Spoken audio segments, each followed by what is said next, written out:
Hello there, and welcome to 2026. Let's make this your best year of writing, or if you're not really into it yet, maybe make this the year that you finish that first draft and get it published and out to the readers who are waiting for it. And if you don't want to miss any future videos with tips about how to write highly emotional and very compelling fiction, make sure and smash that follow button.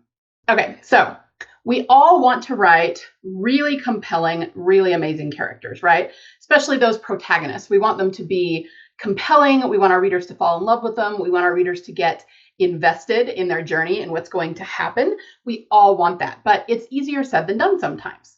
I know that your characters are very vibrant and very lovable and very perfect in your head, but when you try to communicate them on the page, some of that tends to get lost, right?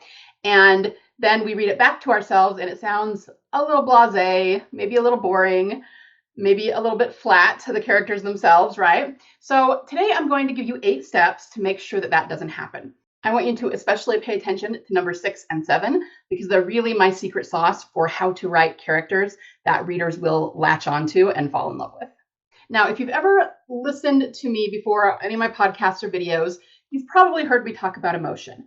Emotion is king when it comes to fiction, okay? Readers are reading fiction to have an emotional experience, a compelling emotional experience, right?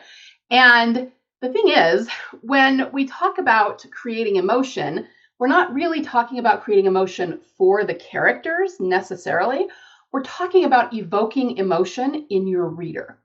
So in order to be really successful at fiction, you have to know a little bit of psychology, a little bit of reader psychology, which is just human psychology applied to reading and to loving fiction, right? So that's kind of what this is. I'm going to give you 8 steps. These are going to be 8 different things that I always do when I'm writing my protagonists, any of my characters really, but especially the protagonists, that I know, because I am familiar with psychology, how that these things will evoke emotion in the reader, that these things are going to hook the reader.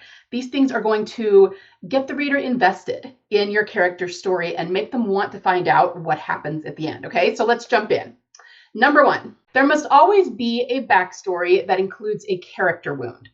A character wound means something traumatic that happened to your character in the past that shapes who they are. All human beings have past trauma, and the character wound is going to be the thing that creates a limiting belief for your character that they are struggling with that is relevant to the story. Yes, they may have 25 different traumas, 25 different character wounds, but we're only concerned about the one that is relevant to the story you're telling. So you need to create a backstory for your character. You need to figure out what that wound is. Specifically, what happened? I mean, write out the scene if you want of what happened to them that was traumatic, okay? The second thing that you're going to do is you're going to create a limiting belief for them. The limiting belief rises out of the character wound or that trauma, right? So this limiting belief is going to be something that they're struggling with throughout the story, that believing it, like it's a negative belief usually, and believing it is hindering them in some way, and they're going to have to overcome that as the story progresses, and that is part of the internal arc, okay? The third thing you want to keep in mind for your character is the type of arc you are creating for them, which is going to inform how they transform throughout the story. Now, there are basically 3 different types of arcs, which are the main arcs. There are some others, but you're either going to do a dynamic linear, a dynamic shift, or a non-dynamic arc, okay? Now, I have done other videos and podcasts on what these are in great detail, and I will link those in the show notes so that you can go take a watch or take a listen to them.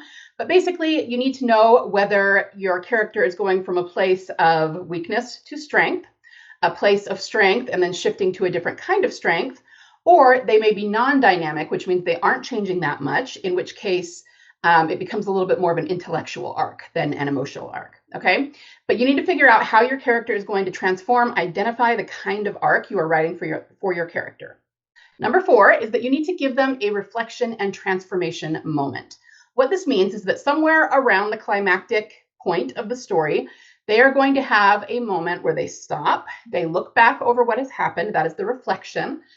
They make a conscious decision to transform, to believe something else, to overcome that limiting belief, to be a different person moving forward, okay? Again, this is part of the internal arc, and it is linked to what happens externally in the plot, but you need to have this moment. It's very subtle. It can be very quick. It doesn't have to take up a whole chapter or anything, but you need to have this moment to show your readers that your character has transformed, because transformation is one of the main ways that we can evoke emotion in the reader. So we want to show that transformation so that they get to the catharsis, right? Number 5, you probably know, but it's really important to be intentional about this one and write it down. You want to have a repeatable description for your character. Now, I know that seems obvious. Of course, we need to know what our characters look like so that we can describe them to our audience. But so many authors just keep it in their head. And I have been guilty of this in the past too. When I was a newbie, right? I did the same thing. And then we either forget to describe them, or we never write it down and never really solidify it. So we end up describing them in multiple ways. And that is going to confuse readers. Now, hear me when I say this. You ought to come up with specific words and phrases that you use to describe your character every single time you describe them. I know that sounds a little counterintuitive, like you're going to be repeating, but that's true and that's okay.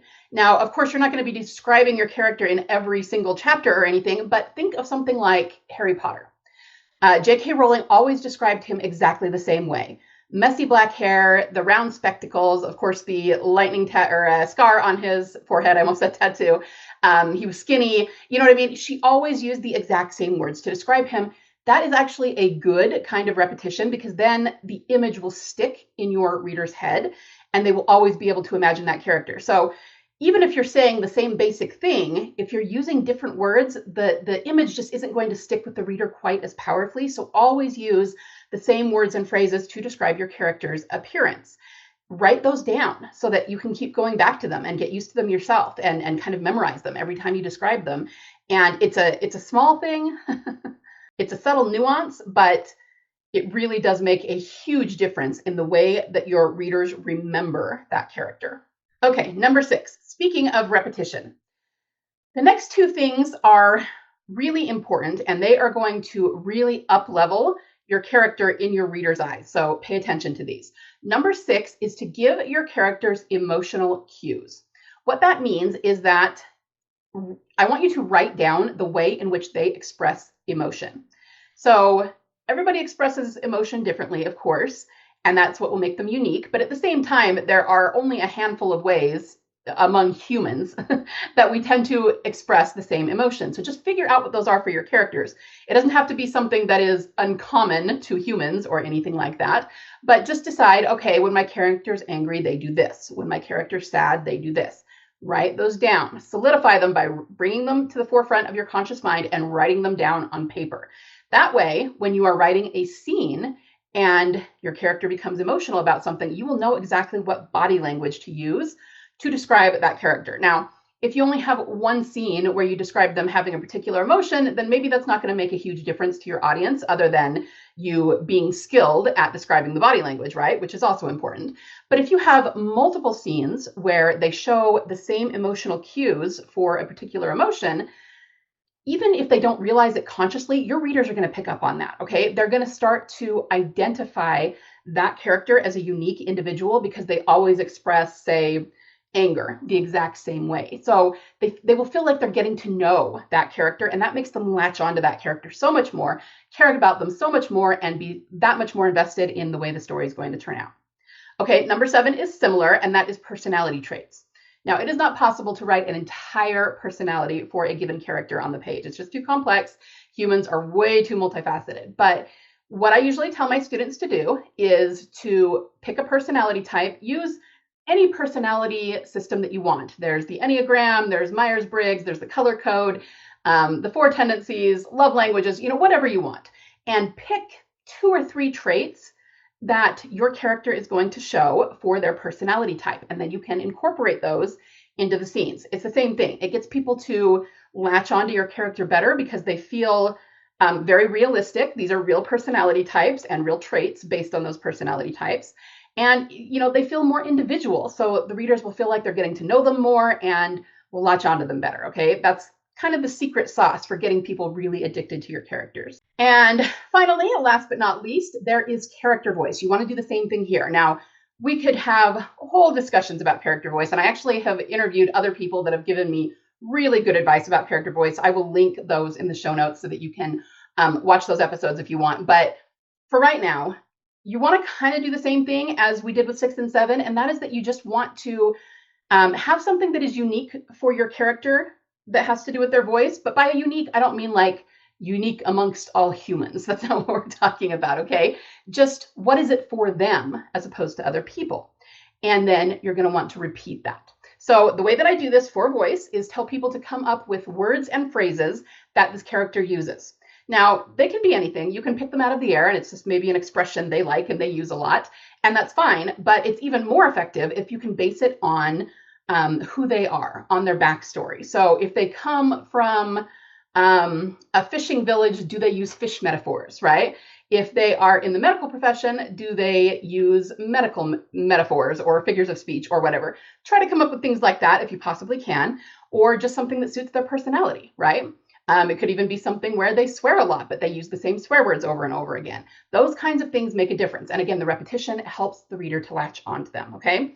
So those are my 8 steps for making really 3D protagonists that are going to jump off that page, hook your readers, make them very invested, and make them want to find out how this character's journey is going to turn out, okay? So that is how you create compelling and page-turning characters.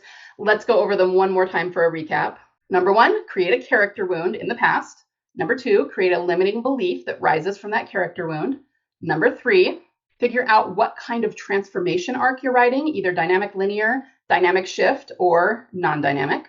Give them a reflection and transformation moment, right? Then you're going to figure out a repeatable description is number 5. Emotional cues to always show how they show emotion in the scene. 2 or 3 personality traits that you can repeat. And finally, 8 is words and phrases that will give you a repeatable character voice, okay? If you do these things, you're going to have very 3D characters that are very recognizable on the page and that your readers will absolutely fall in love with. So I hope that was helpful to you. And here's to writing unforgettable characters in 2026. Bye, guys. Thanks for being here. See you next time.